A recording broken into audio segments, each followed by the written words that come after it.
Good evening everyone. మనం మస్కిటోస్ని control చేయడానికి అడల్టిసైడ్స్ use చేస్తూ ఉంటాం, కెమికల్ లార్విసైడ్స్ యూజ్ చేస్తూ ఉంటాం, బయలాజికల్ లార్విసైడ్స్ యూజ్ చేస్తూ ఉంటాం. అయితే మనం ఇక్కడ ఆయిల్ని యూజ్ చేసి మస్కిటోస్ని ఎలా కంట్రోల్ చేయొచ్చు అని డిస్కస్ చేయడం జరుగుతుంది. ఏదైనా ఒక వాటర్ బాడీ తీసుకున్నప్పుడు అందులో ఉన్న మస్కిటో లార్వా అంతా కూడా ఆక్సిజన్ డిపెండెంట్. అందులో ఉన్న మస్కిటో లార్వా అంతా కూడా ఆ వాటర్ బాడీ యొక్క సర్ఫేస్ దగ్గరికి వచ్చి అట్మాస్ఫియర్లో ఉన్న ఆక్సిజన్ని దాని యొక్క రెస్పిరేటరీ ట్యూబ్స్ ద్వారా తీసుకోవడం జరుగుతుంది. మనం ఒక ఏదైనా ఆయిల్ని ఆ వాటర్ బాడీ సర్ఫేస్ మీద స్ప్రే చేసినా లేకపోతే పోర్ చేసినా ఏమవుతుందంటే అది ఒక థిన్ లేయర్లా ఫామ్ అయ్యి అందులో ఉన్న లార్వాకి ఆక్సిజన్ అందకుండా ఆక్సిజన్ సప్లైని కట్ చేస్తుంది. అప్పుడు ఏమవుతుందంటే అందులో ఉన్న లార్వా అంతా కూడా ఒక హాఫ్ అన్ అవర్ టు 2 అవర్స్లో చనిపోవడం జరుగుతుంది. ఇంకొకటి ఏం చేస్తుందంటే మనం వేసిన ఆయిల్ అనేది ఆ వాటర్ యొక్క సర్ఫేస్ టెన్షన్ కూడా డిక్రీజ్ చేస్తుంది. సర్ఫేస్ టెన్షన్ డిక్రీజ్ అవ్వడం వల్ల ఆ లార్వాకి సర్ఫేస్ మీద ఫ్లోటింగ్ మెయింటైన్ చేయడం కష్టమవుతుంది. సో లార్వా కొంచెం డ్రౌన్ అవుతుంది, further reducing access to oxygen. ఇప్పుడు మనం ఏదైనా కన్స్ట్రక్షన్ సైట్ తీసుకుంటే అందులో ఎక్కడైనా చిన్న చిన్న గుంటల్లాగా ఎక్కడైనా ఉంటే అందులో ఒక స్క్వేర్ మీటర్కి ఒక 20 ml ఆయిల్ పోర్ చేస్తే మనకి సరిపోతుంది. అలా కాకుండా మనకి పెద్ద పెద్ద ఖాళీ స్థలాల్లో కానీ ఎక్కడైనా మెయిన్లీ రైనీ సీజన్లో ఏమవుతుందంటే వాటర్ అంతా కూడా స్టాగ్నెంట్గా ఉంటుంది. ఎక్కడైనా ఏదైనా డ్రైన్ అబ్స్ట్రక్ట్ అయ్యి ఆ డ్రైన్ ఓవర్ఫ్లో అయ్యి పక్కనున్న ప్లేస్లోకి అంతా కూడా వాటర్ అనేది వచ్చేసి ఒక 1 month 2 month ఉండిపోవడం, ఇలాంటి టెంపరీగా మనకి స్టాగ్నెంట్ వాటర్ ఏరియాస్ అనేవి చాలా ఫామ్ అవుతూ ఉంటాయి ఈ యొక్క మాన్సూన్ సీజన్లో మెయిన్లీ. ఇలాంటి వాటికి అన్నిటికీ కూడా మనం ఆయిల్ బాల్స్ అనేవి తయారు చేస్తాం. ఈ ఆయిల్ బాల్స్ అనేవి ఎలా వర్క్ అవుతాయంటే అవి ఆయిల్ని స్లోగా రిలీజ్ చేస్తూ ఉంటాయి.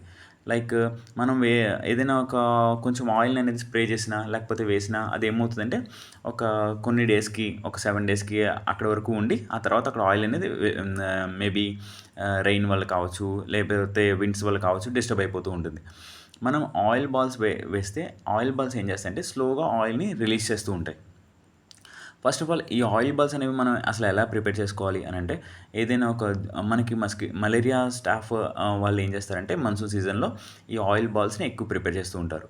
మనం ఈ ఆయిల్ బాల్స్ని ఎలా ప్రిపేర్ చేసుకోవాలి అంటే ఒక జూట్ బ్యాగ్ తీసుకుని ఒక గోనె సంచి తీసుకుని దాన్ని ముక్కలు ముక్కలుగా కట్ చేసి అందులో ఒక 2 గుప్పెట్లు లేకపోతే ఒక 3 గుప్పెట్లు మనం రంపం పొట్టు సాడస్ట్ని తీసుకుని అందులో వేసేసి దాన్ని ఒక ఉండగా దాన్ని కట్టేసేసి ఆ వచ్చిన ఉండల్ని మనం ఆయిల్ బాల్స్ అంటాం. వాటిని ఏం చేస్తామంటే ఆయిల్‌లో నానబెడతాం మనం.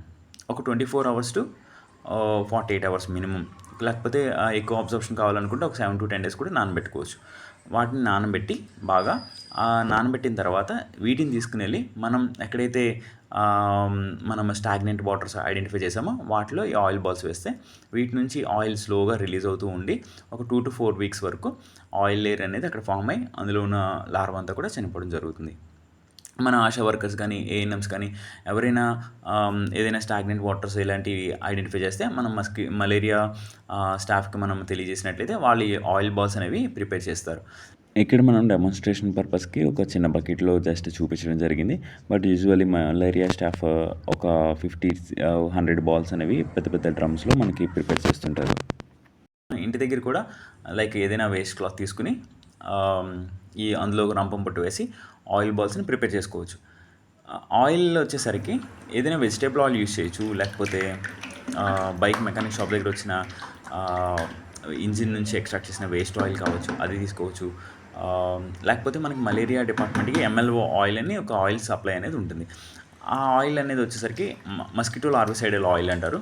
అందులో మనకి ఇండియన్ స్టాండర్డ్స్ ప్రకారం దాని కంపోజిషన్లో ఆయిల్తో పాటు కొన్ని కెమికల్స్ కూడా యాడ్ అవుతాయి. సో దట్ ఆ కెమికల్స్ వల్ల ఇంకా ఎక్కువ టాక్సిటీ అనేది ఉండడం వల్ల అందులో ఉన్న లార్వా అనేది చనిపోవడానికి ఎక్కువ ఛాన్సెస్ ఉంటాయి. సో దట్ ఆ MLO ఆయిల్ని కూడా యూస్ చేయొచ్చు. లేదు అనుకుంటే మనం ఇంటి దగ్గర మనం ఇలా వేస్ట్ ఆయిల్ని యూస్ చేసి ఈ ఆయిల్ బాల్స్ అనేవి ప్రిపేర్ చేసుకోవచ్చు.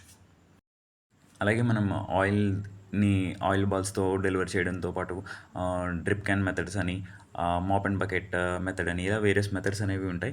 మనం మెయిన్లీ ఇక్కడ గుర్తుంచుకోవాల్సింది మనం ఒకదానికి స్టిక్ అయ్యి దాన్ని రొటీన్గా ఎంప్లాయ్ చేయడం better. And after that aquatic life ఉన్న పాండ్స్ అండ్ లేక్స్ ఇలాంటి వాటిని మనం మెయిన్ టార్గెట్ చేయకుండా ఎక్కడైతే రెయిన్ వాటర్ అనేది ఎక్కువ స్టాగ్నేటెడ్గా ఉంటుంది, ఓవర్ఫ్లో అయ్యే డ్రైన్స్ ఇలాంటి చోట మనం యూజ్ చేసినట్టయితే ఈ మెథడ్ని ఎన్విరాన్మెంట్కి కూడా మనం డిస్టర్బెన్స్ అనేది క్రియేట్ చేసిన వాళ్ళు అవ్వము.